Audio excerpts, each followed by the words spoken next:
Kami akan menanyakan kepada setiap fraksi apakah RUU tentang perubahan atas Undang-Undang Nomor 4 Tahun 2009 tentang pertambangan mineral dan batu bara dapat disetujui atau disahkan menjadi undang-undang. Seperti tadi yang disampaikan oleh Pak Sugeng bahwa pandangan mini fraksi yang ada di Komisi 7 menyatakan bahwa 8 fraksi setuju, 1 fraksi menolak. Apakah ada perubahan ataukah itu bisa disetujui bahwa pandangan mini fraksi itu sebagai dasar atas persetujuan? Setuju ya?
90% isi undang-undang ini tidak mewakili kepentingan warga terdampak. Sebaliknya, hanya mewakili kepentingan elit oligarki yang mengusung sistem yang sudah rusak, sudah bangkrut saat ini. Kalau kita lihat, maka sebetulnya Undang-Undang Minerba adalah simbol salah satu dari banyak indikator kembalinya pemerintahan yang otoriter. Dan sebetulnya ada barter di antara kepentingan, yang barternya bukan antara kepentingan rakyat dan pengusaha besar gitu, bukan, tapi antara pengusaha dengan pengusaha, antara RUU Omnibus Law Cipta Kerja dan dengan Undang-Undang Minerba. Artinya kepentingan rakyat sama sekali tidak ada di sana. Jika kita membiarkan Undang-Undang Minerba ini diteruskan, sama dengan kita memberikan subsidi dan hadiah yang berlimpah kepada oligarki. Kita semacam membiayai lebih banyak lagi operasi korupsi dan perampasan ruang politik. Jadi ruang publik, ruang politik, ruang demokratis yang seharusnya berjalan di negeri ini. Tidak ada negosiasi apapun, tidak ada ruang bagi kita untuk tetap diam, sekalipun di tengah COVID-19, dan menerima gagalnya negara ini untuk berdiri atas nama rakyat. Kita tentu tahu bahwa mandat terbesar bangsa ini adalah memegang identitasnya sebagai bangsa bahari. Undang-Undang Minerba tidak berdiri untuk kepentingan masyarakat bahari. Undang-Undang Minerba tidak berdiri atas nama kepentingan kita bersama, tapi Undang-Undang Minerba ini hanya berdiri untuk melanggengkan oligarki dan mensejahterakan para oligarki. Dan kita akan menjadi terasing di laut dan pulau-pulau kita sendiri. Untuk gambaran Sumatera, kawan-kawan bisa melihat, realitasnya adalah kita mau dijadikan wilayah keruk baru. Tidak cukup misalnya dengan bikin PLTU yang ada di pinggir pantai, mereka juga akan membuat PLTU di mulut tambang. Jadi semuanya, mulai dari pinggir pantai di Pulau Sumatera itu sampai ke Bukit Barisan akan dihajar semua oleh undang-undang ini.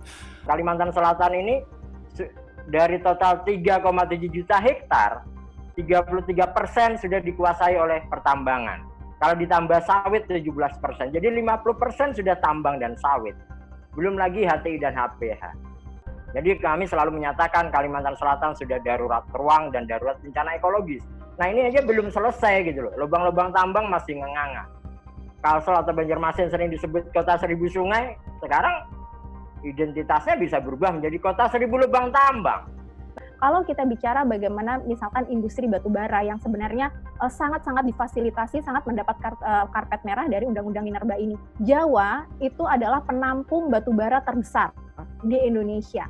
Jadi kurang lebih ada 5 PLTU raksasa atau 4 atau 5 PLTU raksasa yang sebenarnya menampung batubara yang sebenarnya dieksploitasi habis-habisan di bumi Kalimantan, di bumi Sumatera gitu. Dan Undang-Undang Minerba yang justru melanggengkan keberlangsungan bisnis batubara yang ada di Kalimantan, yang ada di Sumatera gitu ya, itu mau nggak mau akan berdampak terhadap ekspansi yang akan jauh lebih besar lagi terhadap PLTU yang sudah skalanya sudah sangat besar yang ada di Pulau Jawa, dan ini akan semakin mengancam.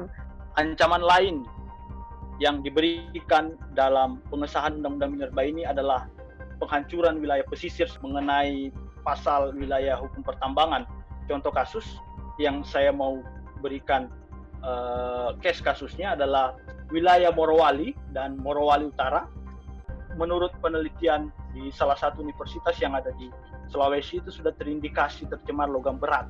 Undang-Undang Minerba baru, sebuah produk persekongkolan para elit politik dan oligarki yang diduga merupakan buah dari ijon politik di masa lalu.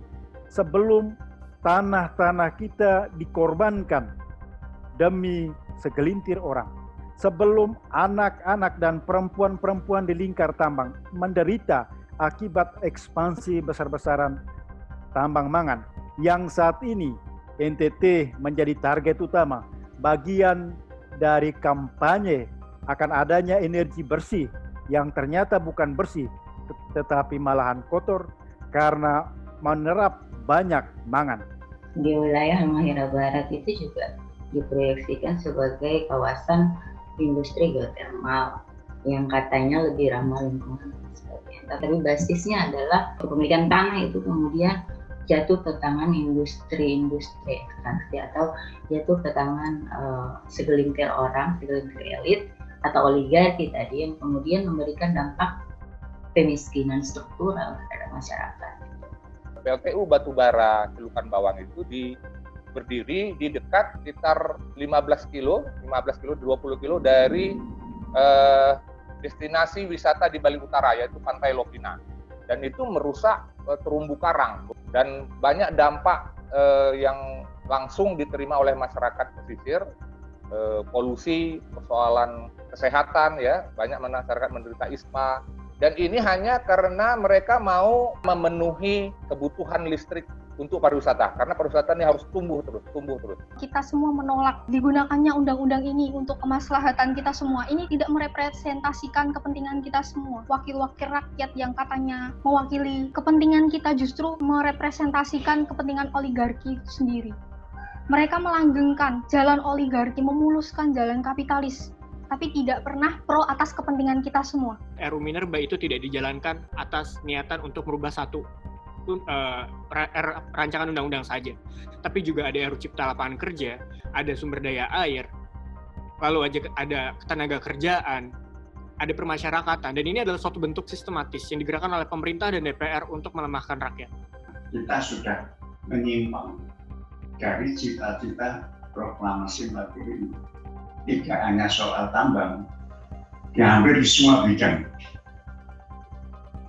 Undang-undang itu dibuat kalau diperlukan. Untuk tahu diperlukan atau tidak, harus dilakukan penelitian dulu. Kalau Presiden Jokowi mengatakan tidak pada RUU Minerba tersebut, maka Undang-Undang Minerba itu tidak bisa disetujui dan tidak bisa menjadi undang-undang. Karena secara constitutional design, Presiden memiliki 50% kekuasaan legislasi.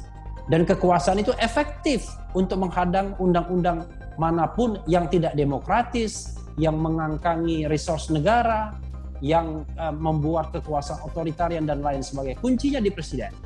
Karena kalau kita mengkritik partai politik, ketua umum partai nggak ada gunanya. Apalagi anggota DPR, karena mereka majemuk dan belum tentu satu kepala.